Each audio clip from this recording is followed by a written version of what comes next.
I went and grabbed him by the arm, and he pulled away. And that was the biggest mistake he ever made in his whole life.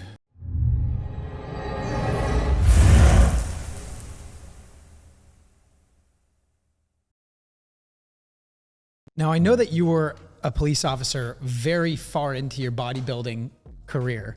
So you're a huge guy showing up and you know, breaking up fights or showing up on the scene and stuff like that. I'm guessing that in and of itself disarmed any potential threats. You know, some guy's acting violent, you show up and he's just like, you know what, quit it. I'm so sorry. Put the handcuffs on. Exactly. Don't touch me. Yeah. They said mere presence of the uniform itself is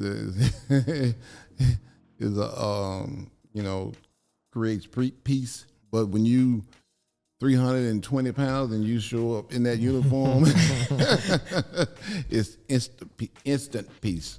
Yeah, instant peace. Was that the case with? Up. Did other officers notice this, that when you would show up, people behave, but when they're there, they kind of like misbehave? They did, yeah.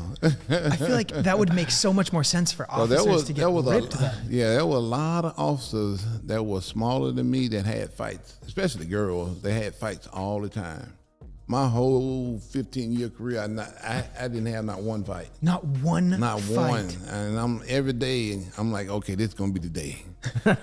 You wanted to fight. Getting excited. Yeah, I'm getting excited. Every day I get to work, I'm like, this is going to be the day. I have somebody, an ignorant person, you know, challenge me or something. Yeah. Nope, they won the day. Who would do that though? Nobody never did it. I'm like, oh man. It's not a coincidence. It's obviously not a coincidence. Yeah.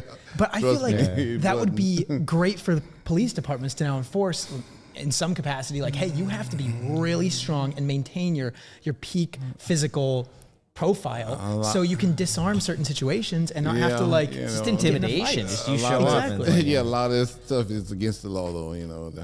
You can't do that, Jack.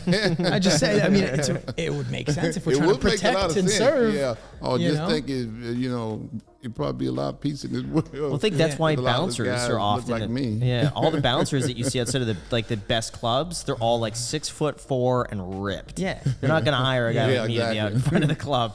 You know, what's funny is I heard that you never got into a fight. You're 15 years in the police department, but you did get into a fight working Denny's, right? Mm-hmm. Yep. I sure How did. does that happen? What was that guy thinking? He didn't see me. Or he wasn't thinking. No, right? he had his back turned to me. And he was walking out the door, actually getting ready to walk out, and he never saw me. He was drunk, of course, you know, first of all. He never saw me just sitting there. And he getting ready to walk out the door, and I'm like, hey, guy, I need you to calm down. And of course, he didn't see me. All he heard was a voice. And he's like, whatever. So I went and grabbed him by the arm, and he pulled away. And that was the biggest mistake he ever made in his whole life. I tried to break his arm and his leg. And his leg. and his face. And when I finished with him, he was bleeding from the mouth, nose, and he had trouble with his arm. And matter of fact, he complained. He wrote a letter and complained on me, and filed police brutality against me. But when I was in college, I was sports editor, so I was real good at writing. And I took every technique that they taught me at the police department, and I used it in my narrative. Yeah. So, you know, to tell, you know, why I did what I did. Mm-hmm. And because, you know, I was a pretty good sports editor and a pretty good writer, you know, for the newspaper, college newspaper, they actually used my narrative that I wrote, my rebuttal that I wrote, you know, when this guy tried to say, you know, I used excessive force.